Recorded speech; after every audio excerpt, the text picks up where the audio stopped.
Let's go back to the United States now, speak to Fraser Jackson, normally our White House correspondent on assignment in Milwaukee. He was covering the Republican National Convention, meant to be heading back to the nation's capital, and then this outage happened. Fraser, tell us about your experience.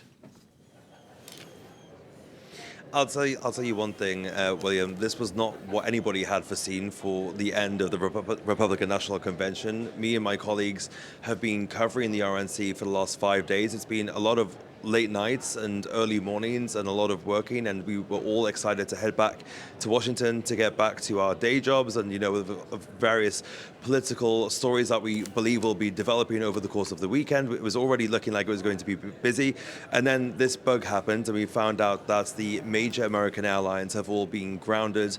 So we're talking Delta, United, and also American Airlines, which coincidentally is the flight that I should be taking back in approximately 45 minutes time, but that is not going to be happening.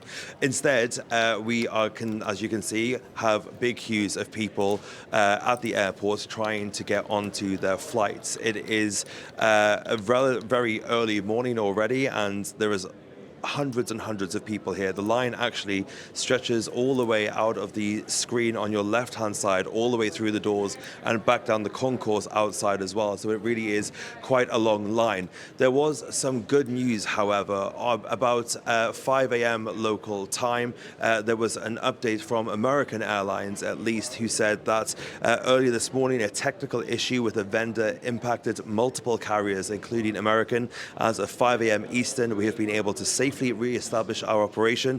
We apologize to our customers for the inconvenience. So flights from American, at least, now able to take off once again. That FAA grounding then lifted, which means that now all they have to do is try to work through the backlog of all of the customers whose flights were already meant to have taken off. Now, of course, that is easier said than done.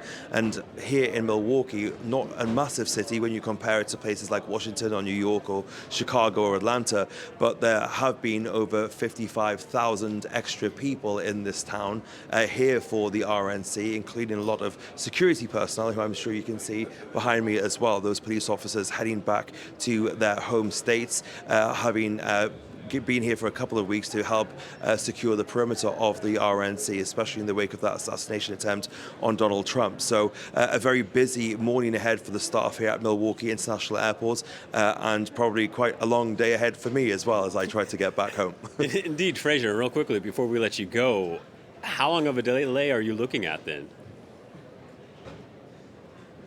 There's so far, I must say, on a personal note, there's not been a lot of information from American Airlines, so they haven't really officially delayed my flight yet. But when I look at the amount of people that need to get through and who are now in the line ahead of me because I'm here doing this, it's looking like it's going to be a significant delay, at least a couple of hours, I would say.